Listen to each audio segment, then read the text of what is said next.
Yesu wena ungumhlobo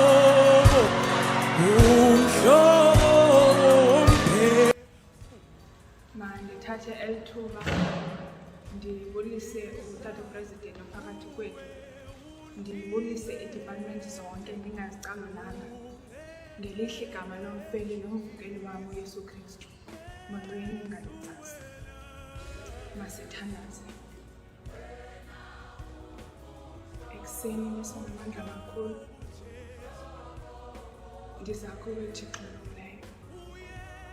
Ekuseni nisenkosi yethu Yesu Kristu, nithi nisenamandla makhulu mandishukumise umqulunkulu Thixo olungileyo. Xa Nkosi ngalo mzuzu ndime apha nje Thixo olungileyo, ndiyoyika Thixo namandla makhulu, kodwa meso namandla makhulu ndibethembile Thixo namandla makhulu.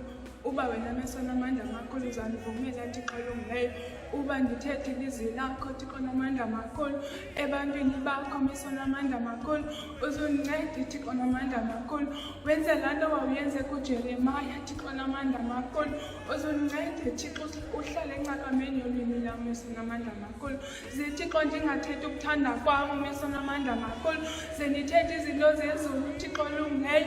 Ekuseni meso namandla makhulu ndiyakumema Thixo olungileyo ngalo mzuzu meso namandla makhulu, ndithi ndivumele meso namandla makhulu ndithethe izinto zezulu Thixo namandla makhulu, ndithethe yakho intando meso namandla makhulu ngalwasifana Yesu Kristu Nkosi.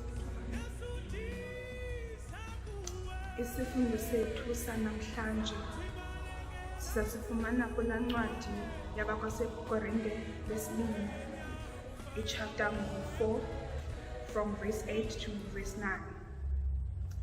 Intlokondaba ifundeka kanje: ubuthathaka babapostile namandla kaThixo. Ndiyafunda.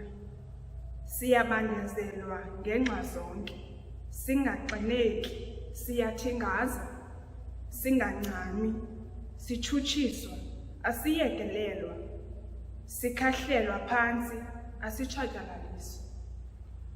Izinkosi ehlala emazulwini isikelele ufunda kwelizwi layo ude ube mnaphakade. Amen. Le ncwadi ibhalwa ngumpostile uPawulos ebhalela ibandla laseKorinte. Ndithe xa ndifumanisa ukuba wayenjani, wayefila njani uPawulos ngalo mzuzu ebhala le ncwadi, I found into yobana he was happy ukuba agqithise iindaba ezilungileyo zizamazulu. Umpostile uPawulos kule ncwadi uthetha ngokunqwaleka. Ndifumanise into yobana umpostile uPawulos inguye nabahlobo bakhe bakwinqwaleko ezinzima, basemeni ezinzima. Baqiniseke nento yobana abazuphuma kule mbandezela bakuyo, baqiniseke ubana baza kufa, but kuba uThixo namandla basinda ngamandla kaThixo.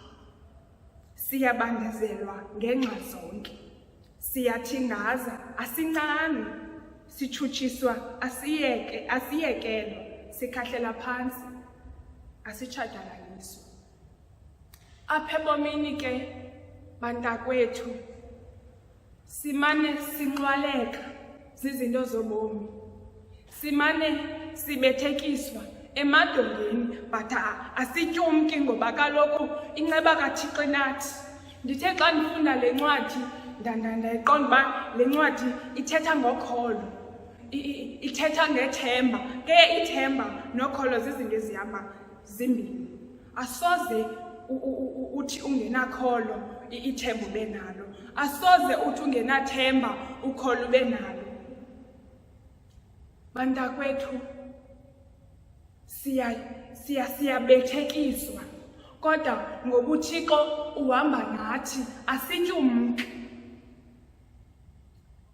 Ndithe xa ndifunda le ncwadi ndakhumbula aba bazalwane babe bathathu babengena ezikweni lomlilo. uThixo waba ngowesine ngoba kaloku uThixo siye sisingene emililweni kanti singatshi, siphume singatshi kuba kaloku uThixo ungene nathi emililweni.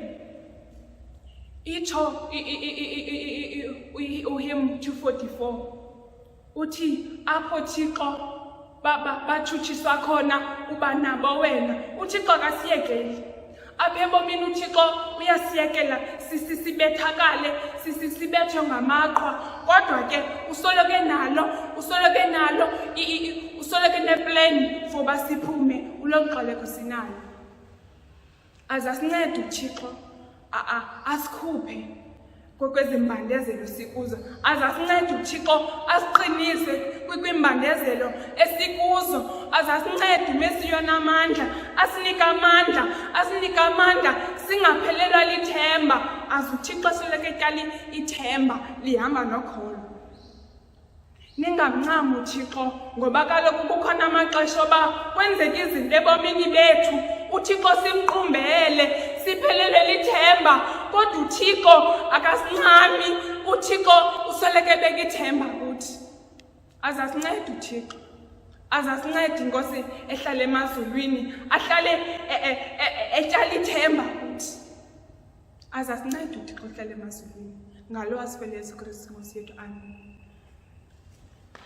Thixo olungileyo, Thixo odume ngokulunga, Mesona amandla amakhulu, ndisasanda uthetha ilizwi lakho, ndisasanda ugqithisa izwi lakho ebantwini bakho. Thixo namandla amakhulu, ze kuthi kanti ubanike indlebe zomoya Mesona amandla amakhulu, ze bathi nabantu ababukeleyo Mesona amandla amakhulu ubanike amehlo omoya Thixo namandla. Ze Nkosi kuthe kanti le nto bendiyithetha apha Thixo namandla ihlale Mesona amandla amakhulu ezintliziyweni zabantu bakho Thixo namandla, izihlala inkenteza Mesona amandla amakhulu ezindlebeni zabo Mesona amandla amakhulu. Ndiyakucenga Thixo olungileyo ekuseni nje ke Mesona amandla amakhulu, ndiyathemba Thixo namandla uba uzawunako undinceda Mesona amandla amakhulu, ndikwazi Mesona amandla amakhulu kuthi kanti Mesona amandla amakhulu le message ndiyigqithisileyo Mesona amandla amakhulu izawuhlala ezintliziyweni zabantwana bakho. Ngalo asifele Nkosi yethu, amen.